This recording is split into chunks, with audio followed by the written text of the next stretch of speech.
À l'ouest de Paris, s'étire une avenue qui ne ressemble à aucune autre. Elle est considérée comme la plus belle du monde. Il s'agit des Champs-Élysées, lieu de toutes les luttes et de tous les rassemblements. Cette artère longue de près de 2 km est terminée par 2 places mythiques. La Concorde avec son obélisque de 3000 ans et l'Étoile avec son arc de triomphe, l'un des plus grands du monde. Les Champs-Élysées sont aussi prestigieux que surdimensionnés. Il y a la volonté de donner à cette avenue une vocation monarchique, impériale, puis nationale. L'Arc de Triomphe et l'obélisque sont évidemment deux expressions de la puissance française de l'époque. Comment une telle artère traversant plusieurs quartiers de la capitale a-t-elle pu être imaginée? Dès le départ, les Champs-Élysées ont pour vocation d'être la demeure du roi. C'est un projet extrêmement ambitieux, grand, lourd, c'est des travaux absolument titanesques. Quels sont les défis à peine croyables que les ingénieurs ont dû relever? L'Arc de Triomphe pèse environ 50 000 tonnes. Eh bien, il y a l'équivalent 50 000 tonnes en fondation.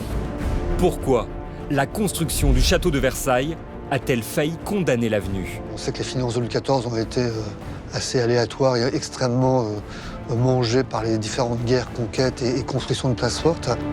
Voici l'histoire des Champs-Élysées, la naissance d'une légende.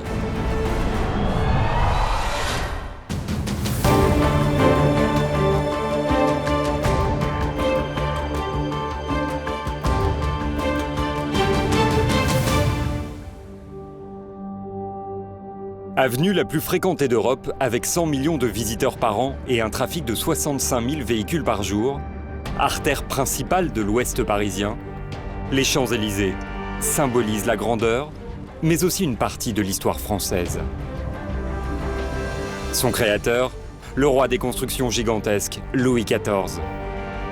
Une avenue royale aux dimensions pharaoniques. 1910 mètres de long, soit la succession de 4 rames de TGV. 70 mètres de large, de quoi loger 2 paquebots l'un à côté de l'autre. Avenue Capitale, les Champs-Élysées abritent également 2 des monuments les plus connus au monde. L'Arc de Triomphe au centre de la place de l'Étoile, d'où partent 10 autres avenues. Et le mythique obélisque, autour duquel gravite tout Paris sur la place de la Concorde. Mais comment un tel projet a-t-il pu voir le jour? Et pourquoi là? Pour le comprendre, il faut remonter le temps et revenir à l'époque où la célébrissime avenue n'était encore qu'un marécage.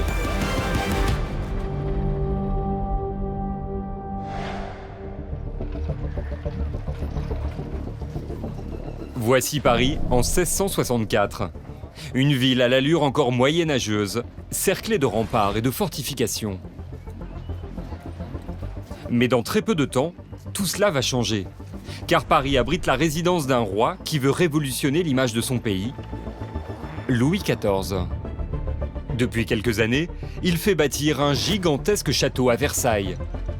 Mais son autre cheval de bataille, c'est Paris, la capitale. Car la ville est en pleine mutation. La taille de Paris est extrêmement rétrécie par rapport à ce qu'elle est aujourd'hui. Paris est alors une ville médiévale, emplie de ruelles étroites et pas forcément d'une odeur excellente. On est quand même dans une ville de Paris au XVIIe siècle qui se développe, qui est un peu serrée dans ses murs, qui veut aller plus loin. Tout Paris est entouré de champs, de cultures maraîchères et on voit très bien que Paris forme un bloc et que ce bloc monte une fumée, c'est-à-dire qu'il y a de l'activité.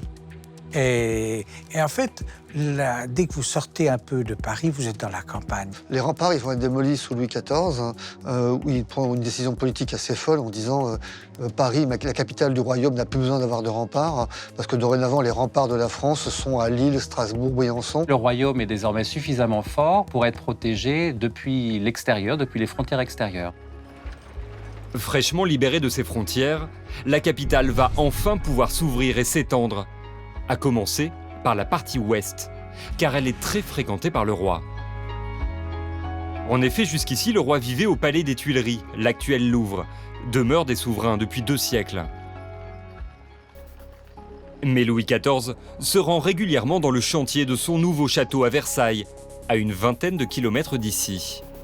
Sans oublier une autre propriété, le château de Saint-Germain-en-Laye, où il aime chasser. Et il y a une raison pour laquelle le monarque s'éloigne si souvent de Paris. En fait, ce qui s'est passé, c'est que sous la Fronde, les parlementaires ont tenté d'enlever Louis XIV. C'est la peur de Paris, la peur de la Révolution parisienne, qui l'amène à penser qu'il faut éloigner le centre du pouvoir, de façon à garder une certaine liberté. Seulement, les chemins sont accidentés et sinueux, et le trajet particulièrement difficile. Pour le jeune souverain bâtisseur, cette situation n'est pas acceptable. Il faut simplifier la carte et trouver une solution pour que ces déplacements soient plus aisés et plus rapides. Il navigue entre les deux. Il prend souvent cette route entre Paris et Saint-Germain-en-Laye qui passe à l'emplacement peu ou prou des actuels Champs-Élysées. Et il vient l'idée de faire une espèce de perspective, justement, pour accompagner le roi. La vocation des Champs-Élysées est dès le départ déterminée par le fait qu'il symbolise la monarchie absolue du roi Louis XIV qui, avant d'aller vivre à Versailles, vivra aux Tuileries. Louis XIV ne perd pas de temps, et c'est un homme bien connu du roi qui va bientôt donner vie à ce projet.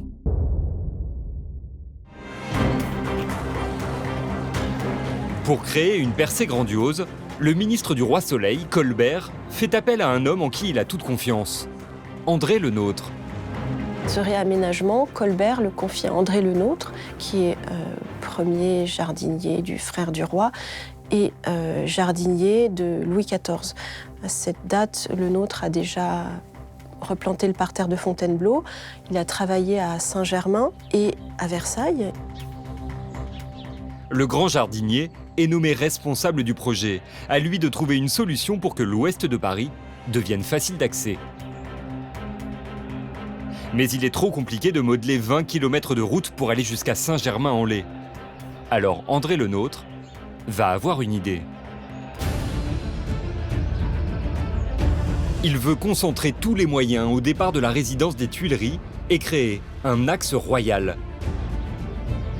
Une ligne droite de 2 km de long qui permettra au roi de quitter rapidement Paris. Elle portera le nom de Grand Cours et devra être aussi prestigieuse et soignée que le jardin des Tuileries. L'origine, la matrice de l'avenue des Champs-Élysées qu'on connaît aujourd'hui, c'est l'allée centrale du jardin des Tuileries. Le jardin des Tuileries, à cette époque, s'arrête avant la place de la Concorde actuelle et il est planté de carrés d'arbres et de buissons. Le Nôtre remanie les jardins et il va créer cette perspective du Grand Cours, qui ne s'appelle pas encore les Champs-Élysées, jusqu'à l'Étoile. C'est un acte totalement extraordinaire d'anticipation urbaine. Il n'y a rien, il n'y a que la campagne. Et cet axe, donc projeté au milieu de nulle part, va permettre de structurer tous les quartiers de l'ouest de Paris. Des centaines d'ouvriers sont appelés à rejoindre le chantier du Grand Cours. Et leur travail principal va consister à rendre praticable un terrain qui ne l'est pas à l'origine. Mais aussi créer une vraie route pour le passage du carrosse royal. Il fallait aplanir, niveler le terrain, apporter des terres pour combler des creux, en enlever ailleurs pour araser des monticules. C'était un chantier très important puisqu'il s'étendait sur plusieurs centaines de mètres. On fait appel à différents corps de métier, des terrassiers, des jardiniers, des charretiers pour transporter les gravats ou apporter de la terre, des pépiniéristes pour fournir les plants d'arbres. En 2 ans, l'axe de 2 km se concrétise. La première moitié est même totalement terminée sans aucun problème. Elle s'étend sur environ 1 km, de la résidence royale des Tuileries à un premier rond-point. En 1666, une perspective se dessine alors vers l'ouest de Paris. C'est une allée centrale et puis des allées d'arbres doubles en général, très réguliers, plantés, où on peut marcher sous les arbres. Alors cela était particulièrement large, justement pour ouvrir vers la perspective. Cette époque de Louis XIV est une époque assez fantastique parce qu'il y a cette idée de structurer la nature et la campagne et montrer que finalement l'homme est quasiment pas l'égal de Dieu, mais a ce rapport capable de domestiquer la nature. Cette route fait le bonheur des Parisiens. Aux portes de Paris, il y a désormais un lieu propice à la promenade et à la contemplation. Mais un élément supplémentaire va permettre au lieu de forger sa légende, son nom. Adieu le Grand Cours, désormais l'axe est rebaptisé les Champs-Élysées. Un nom qui ne doit rien au hasard. Le terme de Champs-Élysées fait référence à l'Antiquité gréco-romaine, puisque les Champs-Élysées étaient l'espace où se promenaient les héros grecs après leur mort. Un espace de quiétude et de sérénité. Cette toile est une illustration des Champs-Élysées telles qu'on se les imaginait sous l'Antiquité. Une représentation hautement symbolique pour Louis XIV. Les Champs-Élysées, c'est là où règne un roi civilisé. Un peu finalement comme l'image que voulait donner Louis XIV de son règne. Lui qui se représentait très souvent en Apollon. Peu à peu, ce changement de nom va modifier la perception des Parisiens sur l'avenue. Et ça aussi fait écho à la plus belle avenue du monde. C'est assez culotté d'appeler ça les Champs-Élysées. Quand on pense à la référence mythologique, c'est un peu, si j'ose dire, the place to be. Il y a évidemment des tavernes, il y a évidemment des marchands ambulants, enfin tout ce qu'on peut trouver à l'époque de distraction. Les Champs-Élysées sont une réussite. Non seulement le premier tronçon facilite les déplacements du roi, mais il profite aussi à la population parisienne. Seulement, alors que la suite des travaux doit reprendre en vue de construire la deuxième partie de l'avenue, un autre chantier va tout remettre en question et compromettre l'aboutissement du projet.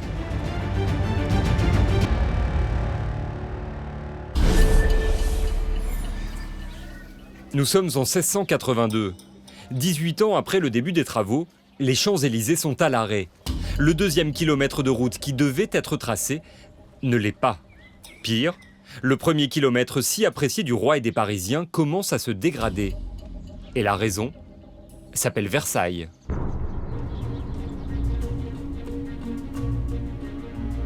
Le problème, c'est que Louis XIV a décidé de faire de Versailles la résidence principale de la cour. Donc, une quinzaine d'années à peine après l'achèvement du jardin des Tuileries, l'entretien des Tuileries et de l'avenue se trouve négligé puisque le chantier de Versailles pompe toutes les finances des bâtiments du roi. Versailles coûte une fortune, il y avait plusieurs milliers d'ouvriers qui travaillaient en permanence à Versailles. Et on sait que les finances de Louis XIV ont été assez aléatoires et extrêmement mangées par les différentes guerres, conquêtes et constructions de places fortes.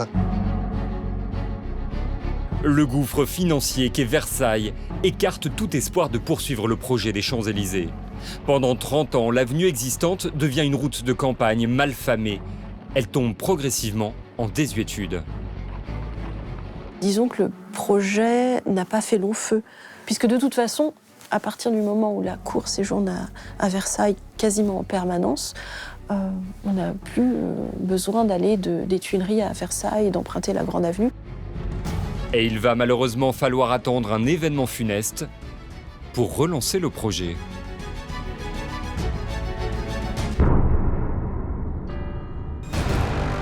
Versailles, le 1er septembre 1715.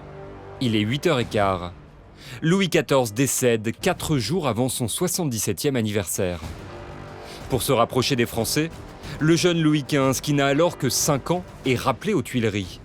Ce retour du pouvoir à Paris va remettre au goût du jour le projet des Champs-Élysées. La seconde partie de l'avenue magistrale, autrefois pensée par Louis XIV, va enfin pouvoir se poursuivre.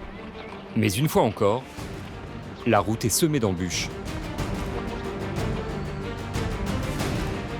Un premier obstacle s'impose immédiatement, un ruisseau. Il coupe la route et s'en va se jeter plus au sud dans la Seine.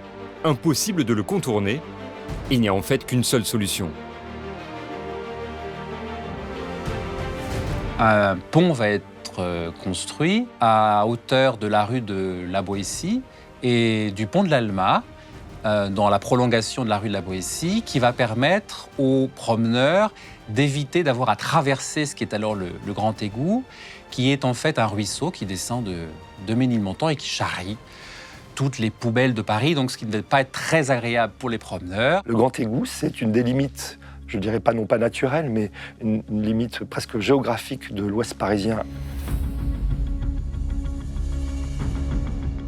Pour franchir cette limite et continuer le tracé rectiligne de Le Nôtre, Louis XV fait jeter un pont de pierre au-dessus du ruisseau insalubre et nauséabond. Il est décidé qu'au fur et à mesure des années, l'égout devra être totalement comblé. Mais l'horizon est très vite assombri par un nouvel obstacle, car à quelques centaines de mètres de là, sur le bourg de Chaillot, se dresse une colline de 60 mètres de haut. Ce qu'il y a, c'est qu'on est bouché, au fond, puisqu'il y a la colline de Chaillot, qui fait une espèce de monticule, où il y a encore des carrières, une colline où on travaille. Donc c'est pas une belle fin de perspective. Il y a à cet endroit-là, en effet, plusieurs routes qui arrivent, la route de Neuilly, mais aussi d'autres routes qui arrivent. Ça forme un vrai rond-point, au sommet d'une butte. La butte reçoit le nom de l'Étoile en référence au rond-point qu'il y a dans les forêts de chasse. Ces ronds-points permettent d'avoir une vue panoramique sur les allées en question et de voir le passage des animaux qu'on chasse. Une fois encore, une décision doit être prise. Supprimer de la carte une telle colline est inenvisageable.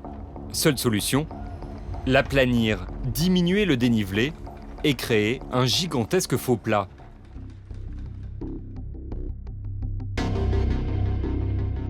Voici le projet. Sur son flanc ouest, la colline ne pose pas de problème. Elle descend en pente douce vers le bois de Boulogne. Une porte de sortie parfaite pour les carrosses qui quittent Paris. Côté est, en revanche, la colline est trop abrupte. Il va donc falloir réduire la taille de la colline en la creusant par le haut. Et ainsi récupérer la terre pour combler la pente sur environ 1 km de distance. Ce qu'on appelait donc la montagne de Chaillot, qui accueillait déjà un carrefour et qui s'appelait déjà le carrefour de l'Étoile, est remodelée. Elle est remodelée dans le sens où on l'étête quelque part et on lui fait perdre 5 mètres de hauteur. On va faire en sorte d'avoir une pente plus régulière et en même temps de faire en sorte que la mise en perspective soit la plus belle possible par rapport à cette place circulaire. En 1768, façonner un tel relief naturel est un travail qui dépasse l'entendement. Les chantiers de l'époque sont, celui-là, comme beaucoup d'autres, sont titanesques et ils sont faits à bras d'homme.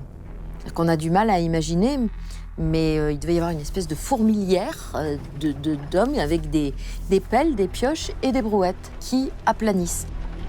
On ne va pas aller à des kilomètres déverser les gravats, donc on vient devant, autour, et on essaye de niveler des terrains en pente douce plutôt que d'avoir un mont qui émerge. Donc on monte tout doucement et on aplanit au fur et à mesure. Les ouvriers vont ainsi passer 6 ans. 6 ans à éroder la colline de Chaillot et à adoucir sa pente. La butte perd jusqu'à 8 mètres par endroit, l'équivalent d'un immeuble de 3 étages. Dans le même temps, l'allée centrale est nivelée pour rendre le sol praticable aux piétons et aux carrosses. Puis une fois la colline aplanie, le chantier se poursuit par la création d'une gigantesque place en forme d'étoile, d'où partiront plus tard 8 avenues, et qui marquera l'entrée dans la capitale. Une entrée qui sera délimitée par une barrière et 2 pavillons. Donc c'est un péage dans lequel on paye pour rentrer en tant que personne, en tant qu'individu, et on paye pour rentrer et sortir des marchandises. C'est encore la campagne, cette barrière, elle est construite vraiment quasiment encore dans des endroits extrêmement ruraux, et elle intègre la place de l'Étoile. Du jardin des Tuileries à la place de l'Étoile, le tracé des Champs-Élysées est désormais terminé. Mais la célèbre avenue n'est encore qu'une route de campagne agrémentée de quelques bâtisses. Il va falloir attendre l'arrivée d'un homme et sa folie des grandeurs pour que l'axe bascule dans une nouvelle ère.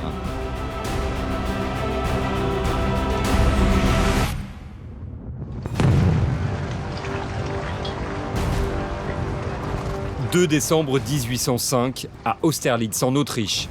Ce jour-là, celui qui règne sur la France, Napoléon Ier, remporte une victoire éclatante contre ses ennemis allemands et autrichiens.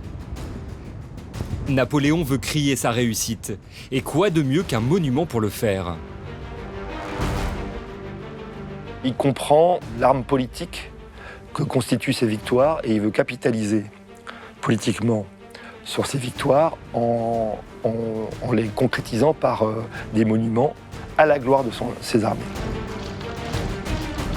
Il promet à la Grande Armée de rentrer dans leur foyer sous des arcs de triomphe. Et dès le retour à Paris, dès début 1806, effectivement, il va ordonner la construction d'un arc de triomphe. Napoléon n'est peut-être pas architecte, mais il est visionnaire. Avec cette référence aux grandes victoires gréco-romaines qu'est l'Arc de Triomphe, l'avenue des Champs-Élysées sera encore plus majestueuse. Et c'est tout naturellement, place de l'Étoile, tout au bout de la Grande Avenue, qu'il prendra forme. Pour les architectes en charge du projet, c'est un vrai défi architectural, car jamais rien d'aussi massif n'a été construit jusqu'alors. Le monument sera tétrapile, autrement dit, assis sur 4 piliers. Mais surtout, il sera 2 fois plus imposant que les arcs érigés du temps des Romains. Ses dimensions, 50 mètres de haut par 45 mètres de large. Ainsi, l'arc sera visible depuis l'autre bout des Champs-Élysées, à 2 km de là. Le projet de construction de l'arc s'est trouvé être extraordinaire par les proportions qu'il fallait lui donner, parce qu'on n'a pas de modèle équivalent, on ne connaît pas de modèle équivalent à cet arc. La quasi-totalité des modèles font moitié de la taille de l'Arc de Triomphe. On est en face d'un monstre, quoi, au niveau de la typologie. À avenue unique, monument unique. Seulement, tel qu'il est prévu, l'Arc de Triomphe est si imposant qu'il y a un vrai risque d'effondrement. Une seule solution, prévoir des fondations à la hauteur de l'édifice.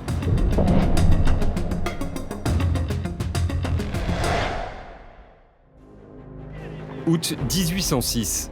Le chantier des Champs-Élysées se poursuit avec la construction de l'Arc de Triomphe.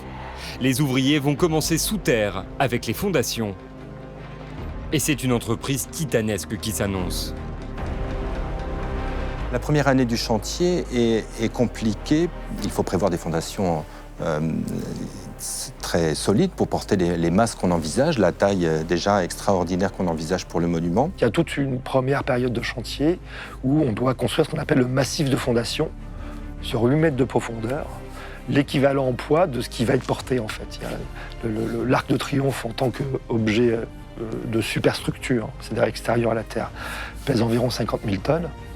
Eh bien, il y a l'équivalent 50 000 tonnes en fondation. Donc le début du chantier est marqué par ça.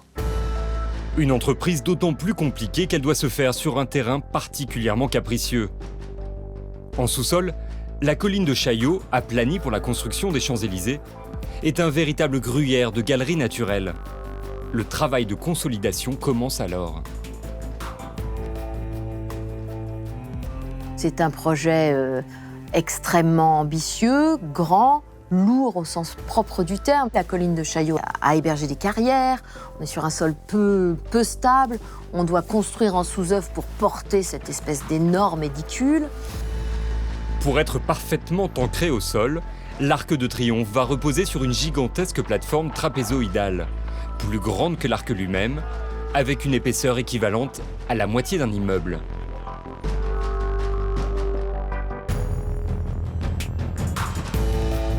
Dernier obstacle, la pierre. Elle devrait être la plus résistante possible. Et justement, il y en a une qui offre toutes les garanties requises. Pour la partie qui porte le monument, c'est de la pierre de Château-Landon, c'est en Seine-et-Marne, à côté de, pas loin de Nemours. Donc c'est de la pierre très dure et qui devient de plus en plus dure avec le temps. C'est une pierre ensuite qui a un grain donc serré et donc visuellement, on est capable de donner une expression très nerveuse, très vive, qui va bien avec le vocabulaire néoclassique choisi par Chalgrin. Et enfin, c'est une pierre qui a une dernière particularité, c'est une pierre qui se patine, mais qui se patine en blanc. Et donc, il y a une espèce de curiosité constructive et presque chimique qui voit que plus le monument vieillit, plus il devient pur en étant blanc, quoi. Après ses débuts, il y a près de 150 ans, le chantier de l'avenue des Champs-Élysées se poursuit dans la démesure. Peu à peu, l'immense chape de pierre se forme dans les sous-sols de l'Étoile. Puis c'est au tour de l'Arc de Triomphe de se dresser au-dessus de la surface. Pour ériger ces 4 piliers, les ouvriers manipulent via des systèmes de poulies des blocs de pierre pesant jusqu'à 2 tonnes. La pénibilité du travail est telle que chaque mètre construit est une victoire. Mais alors que le chantier se poursuit et que les équipes parviennent à faire pousser de terre cet arc, l'empereur fait soudainement tout arrêter.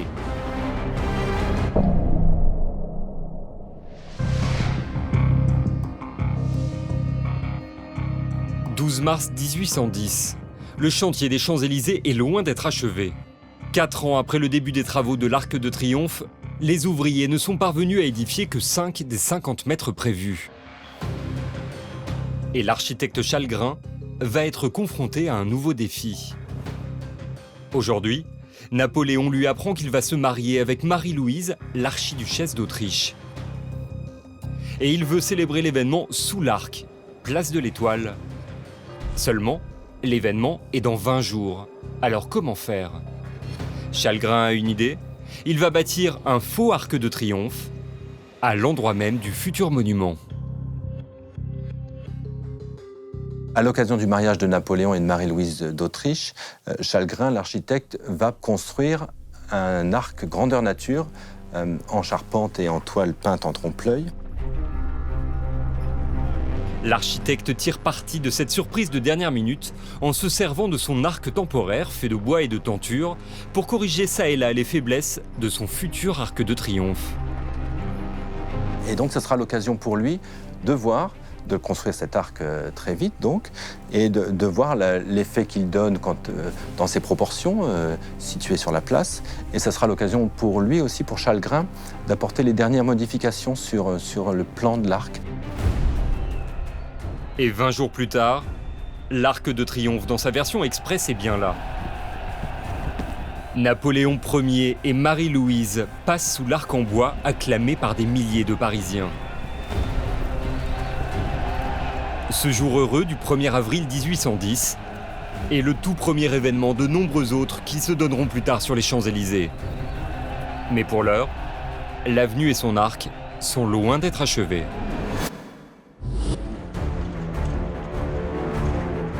Nous sommes en juin 1815. Le chantier des Champs-Élysées n'est toujours pas terminé. Les piliers de l'Arc de Triomphe s'élèvent désormais à 20 mètres de haut. Mais soudainement, Napoléon abdique. Il vient de perdre une bataille importante à Waterloo en Belgique face à de nombreuses nations. Le projet d'arc n'a donc plus rien de triomphal. Tout s'arrête.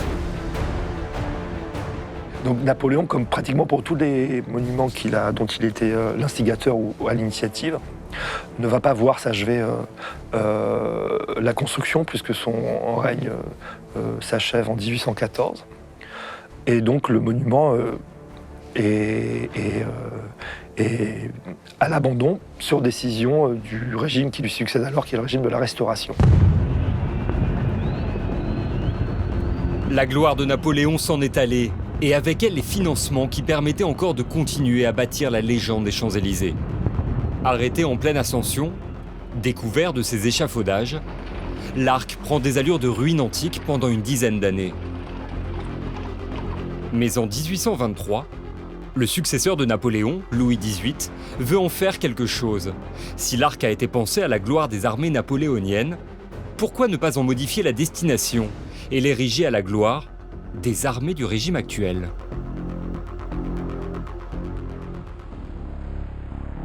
Il va, en 1823, ordonner la reprise des travaux de l'arc, mais en changeant la dédicace du monument. Le monument n'est plus dédié à la Grande Armée, mais à l'armée royale des Pyrénées. Et donc les travaux reprennent à cette occasion-là. L'Arc de Triomphe va donc bien voir le jour. Cette fois, il va falloir réaliser les parties les plus à risque, à savoir la voûte principale qui culmine à une trentaine de mètres au-dessus du sol. Un défi périlleux pour un monument d'aussi grande taille.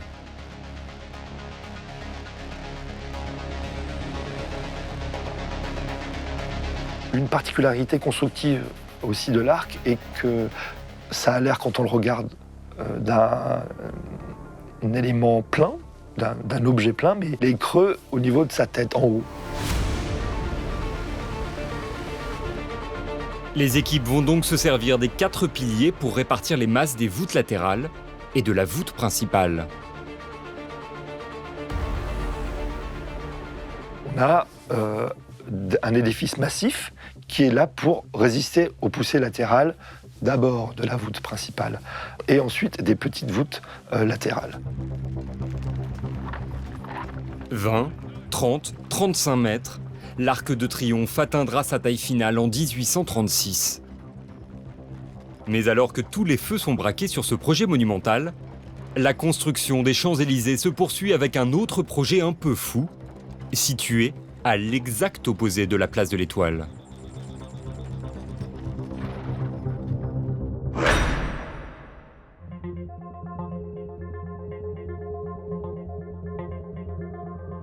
« 24 avril 1835. Aujourd'hui, un projet faramineux vient d'être décidé. Pour harmoniser les Champs-Élysées dominés par son futur Arc de Triomphe, le gouvernement décide qu'il faut équiper la place de la Concorde d'un monument d'envergure. Un monument qui sera disposé très logiquement dans l'axe de l'avenue. On a guillotiné plus de 1000 personnes sur cette place et on a voulu oublier, effacer tout ce sang. Et le seul moyen, finalement, c'était de prendre un monument neutre. Voici à quoi devrait ressembler la future place de la Concorde. Au centre, une construction un peu particulière. Un obélisque offert 5 ans plus tôt par Mehmet Ali, le vice-président d'Égypte, au souverain français Charles X, en signe de bonne entente entre les deux pays. Cette aiguille pointée vers le ciel est le lien entre le pharaon, la terre, et les dieux qui se trouvent au ciel. Ils sont vraiment très très importants dans l'Égypte ancienne. Et l'obélisque qui sera érigé dans le bas des Champs-Élysées n'est pas n'importe lequel. Alors l'obélisque de Luxor date du XIIIe siècle avant Jésus-Christ. Faites l'addition, ça fait à peu près 33 siècles. Et c'est donc le plus vieux, le plus ancien monument de Paris. Les obélisques de Luxor sont consacrés au roi Amon. Et ils ont été construits par le pharaon Ramsès, qui est quand même aussi un personnage légendaire, en tout cas dans l'imaginaire populaire. C'est un personnage complètement légendaire. Cet obélisque tombait à point parce que cet obélisque ne se référait à aucun des pouvoirs possibles, à aucune des histoires passées de la royauté ou de la Révolution. Et donc c'était vraiment l'objet idéal et parfait. Seulement pour l'heure, le monolithe de granit de 230 tonnes est encore situé dans la ville de Luxor, à 3680 km d'ici. Alors comment ramener une telle chose jusqu'à Paris? La mission est confiée à un homme, Apollinaire Lebas. Apollinaire Lebas, qui est l'ingénieur chargé d'abattre l'obélisque de Luxor et de l'ériger à Paris, est un ingénieur polytechnicien qui n'a qu'une trentaine d'années, mais qui a déjà à son actif plusieurs opérations compliquées et qui va monter, qui va imaginer tout un dispositif pour à la fois abattre l'obélisque, le transporter et l'ériger sur la place de la Concorde. Rien n'est assez ambitieux pour sublimer les Champs-Élysées. La mission d'Apollinaire Lebas va durer 6 ans et nécessiter le concours de 120 personnes.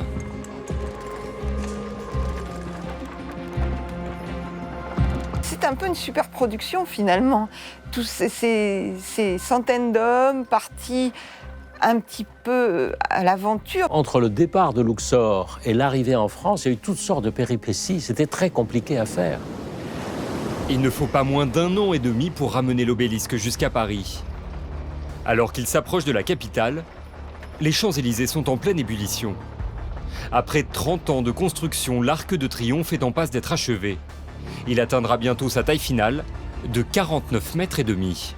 En parallèle, des travaux sont menés partout sur l'avenue et sur la place de la Concorde pour rendre les espaces à la hauteur du prestige des Champs-Élysées. Les Champs-Élysées sont déjà une percée toute faite et toute trouvée et on construit aux abords directs des immeubles pour faire des Champs-Élysées un super grand boulevard parce qu'il reste toujours particulièrement large. Au XIXe siècle, l'avenue va être embellie grâce à la vision du préfet de la Seine de l'époque et qui veut essayer de divertir les Parisiens. C'est pourquoi il va peupler, si on peut le dire ainsi, l'espace public de Paris de fontaines. Et aussi, il va être responsable des premiers éclairages à gaz qu'on va trouver sur les Champs-Élysées. C'est là réellement que l'on va commencer à faire les bosquets, les promenades, les théâtres, le mobilier urbain qui sert à vendre les journaux. Au-delà du rond-point apparaissent donc des premiers hôtels particuliers. Et donc c'est là où l'aristocratie, donc la haute bourgeoisie, investissent cet axe qui devient en effet un espace un peu de l'élite dans Paris. On achète une parcelle, on a un alignement à respecter, une hauteur, un gabarit, mais on construit un peu ce qu'on veut. Les quartiers autour sont urbanisés tout au long du 19e siècle. Mais là, on est encore à un moment de transition où il reste ce côté tel que le nôtre l'avait pensé, d'une avenue entourée par la nature.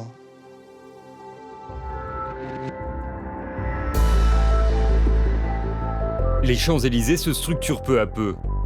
Avec la construction de bâtiments privés, la mise en place d'éclairage public et de fontaines sur la Concorde, la ligne verticale souhaitée par le nôtre est encore plus évidente. Mais le tout ne sera achevé que lorsque l'obélisque sera installé au centre de la Concorde. Une opération qui promet d'être particulièrement délicate.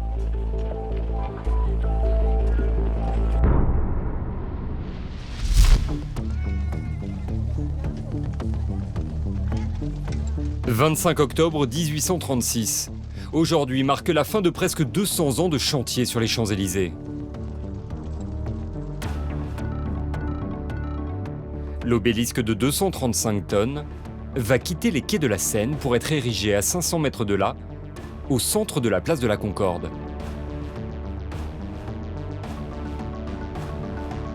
Avec lui, l'ancienne route de campagne termine sa métamorphose. Une foule de 200 000 Parisiens se dirige et envahit la place de la Concorde. 200 000 Parisiens, c'est énorme. Il faut se rendre compte qu'à l'époque, Paris, c'est 900 000 habitants. Donc ça fait quand même une très grosse partie de la population qui est présente là. Et ce qui est très étonnant, c'est que cette foule qui est rassemblée, s'est rassemblée dans un grand silence. Et ce silence va durer tout au long des opérations qui sont quand même un suspense incroyable. Le roi Louis-Philippe, ainsi que les princes et quelques personnalités importantes du gouvernement, sont installés non loin de là, à l'hôtel de la Marine qui surplombe la place, mais à l'intérieur. Ils ne voudraient pas, en cas d'échec, être associés à cet échec. La grande question qui est posée, c'est comment ériger un obélisque au XIXe siècle, alors que toutes les techniques égyptiennes étaient inconnues. Les 500 mètres qui séparent l'obélisque de son point de chute sont au moins aussi complexes que le voyage d'Égypte jusqu'en France. Impossible de le soulever et de le tirer à la seule force des bras. En fait, il n'y a qu'une seule solution. L'ingénieur Apollinaire Lebas a conçu un système de viaduc, une rampe à la pente ascendante de 120 mètres de long, sur laquelle l'obélisque va être tiré par des poulies jusqu'à atteindre le centre de la place. Une fois arrivé en haut du viaduc, il sera basculé vers le bas et posé sur un socle de granit.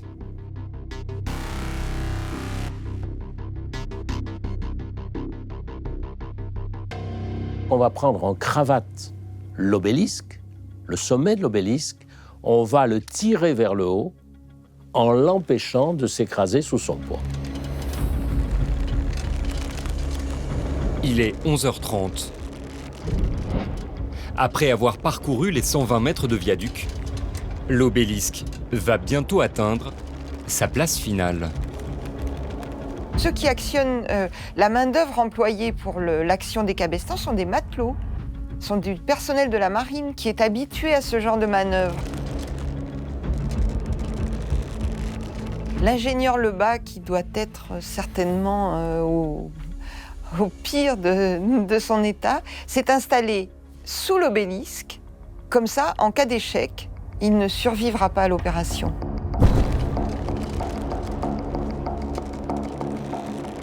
La foule retient son souffle.